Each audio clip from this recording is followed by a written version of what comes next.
ఆంధ్రప్రదేశ్లో 2000కు పైగా స్టార్ హోటళ్లు, 3000కు పైగా రెస్టారెంట్లతో పాటు చిరు వ్యాపారులతో కలిపి 20 నుంచి 25,000 హోటళ్లు వినియోగదారులకు సేవలందిస్తున్నాయి. నిత్యం 50,000 వరకు వాణిజ్య సిలిండర్లను వినియోగిస్తూ ఉండగా తాజా అనిశ్చితి మధ్య వాణిజ్య సిలిండర్ల సరఫరా 40% పడిపోయింది.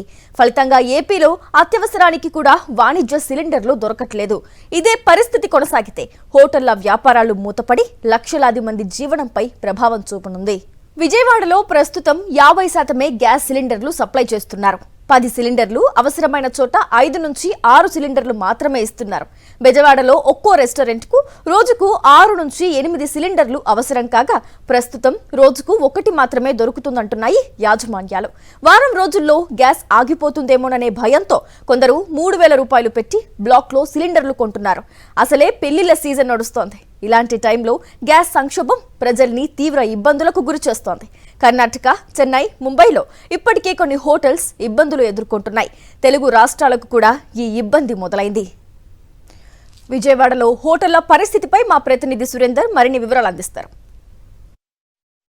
పశ్చిమాసియాలో యుద్ధం ఎఫెక్ట్ గ్యాస్ మిసైల్ రూపంలో భారతదేశాన్ని తాకిందని చెప్పాలి. ఇప్పటికే గ్యాస్ కొరతతోటి అనేక హోటల్స్ మూతపడుతున్న పరిస్థితి కనిపించింది. ప్రధానంగా సౌత్ రాష్ట్రాల్లో ఉన్న బెంగళూరు కానీ, చెన్నై కానీ, హైదరాబాద్లో, దాంతోపాటు విజయవాడ, వైజాగ్ వంటి ప్రాంతాల్లో చాలా హోటల్స్ గ్యాస్ కొరతను ఎదుర్కొంటున్న పరిస్థితి కనిపిస్తుంది. అనేక చోట్ల గ్యాస్ కృత్రిమ కొరత కూడా సృష్టిస్తున్న పరిస్థితి కనిపిస్తుంది.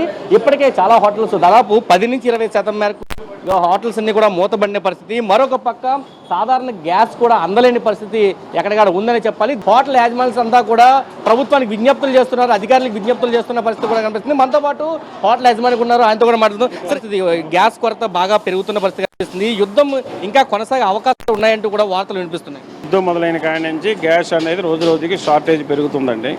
2 రోజులు బట్టి మాకు 4 సిలిండర్లు పడితే 2 ఇస్తున్నారు. కానీ వారు కూడా ఏంటంటే దీనికి పరిమితి మించి వారు స్టాక్ పెట్టకూడదండి. ఆ రూల్స్ వల్ల వారు ఎక్కువ స్టాక్ పెట్టలేకపోతున్నారండి. డీలర్లు కూడా మాకు వాళ్ళు ఉన్న కస్టమర్లకి సర్దిస్తున్నారండి. ఎందుకంటే ఇవాళ టైట్ అయిందని కస్టమర్లు పోగొట్టుకుంటే రేపు ఫ్రీ అయిన తర్వాత కస్టమర్లు ఉండరని చెప్పి వాళ్ళు కూడా మానవతాతో ఫుడ్ ఇండస్ట్రీలకు ఆపేసి ఓన్లీ హోటల్ ఇండస్ట్రీకి ఇస్తున్నారండి. మేము డీలర్ల యజమానితో కూడా మేము మాట్లాడామండి. మేము పెద్ద హోటల్స్ కూడా ఆపామండి. బడ్జెట్ హోటల్కే మేము గ్యాస్ అప్లై చేస్తున్నామండి. అది లిమిట్గా ఇస్తున్నామండి. వాళ్ళు కూడా మాకు చాలా హెల్ప్ చేసి పెడుతున్నారండి. సార్, ఇప్పటికే గ్యాస్ ధరలు కూడా పెరిగాయి. వంట గ్యాస్ 60 రూపాయలు పెరిగింది, కమర్షియల్ మీద 115 రూపాయలు పెరిగిన పరిస్థితి. ఈ నేపథ్యంలో ఈ సరుకులు రేట్లు కూడా పెరుగుతాయా, లేదా టిఫిన్ రేట్లు పెరుగుతాయో భయాందోళన కూడా ప్రజల్లో ఉంది. ఏం చెప్తారు? ఎట్టి పరిస్థితుల్లో రేట్లు పెంచమండి.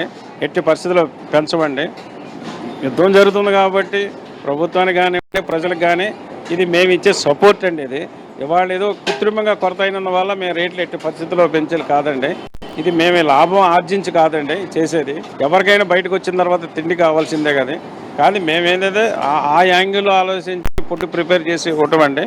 కొన్ని మేము గ్యాస్ వల్ల కొరత వల్ల కొన్ని ఐటెం తగ్గించామండి. పొరాటా అనేది మా దగ్గర ఫేమస్ అండి. పొరాటా తగ్గించామండి. అట్లా ఐటెం తగ్గిస్తాం కానీ బిజినెస్ అనేది ఎట్టి పరిస్థితుల్లో మేము ఆపండి చెప్తున్నారు. ఖచ్చితంగా గ్యాస్ కొరత అయితే ఉంది. గతంలో రోజుకు 4 సిలిండర్లు అయితే ప్రస్తుతం 2 అందుబాటులో వస్తున్నాయి. అయినా కానీ తమ బిజినెస్ను కొనసాగిస్తున్నందుకు కస్టమర్ దేవుళ్ళని పోకూడదు, 2 వాళ్ళకి ఖచ్చితంగా ఫుడ్ అందించాలని ఒక ఉద్దేశంతో కొన్ని హోటల్స్ నడుపుతున్నారు. కానీ చాలామంది చిన్న బళ్ళు కానీ లేకపోతే చిన్న హోటల్స్ కానీ ఇప్పుడు మూతపడే పరిస్థితికి వచ్చింది.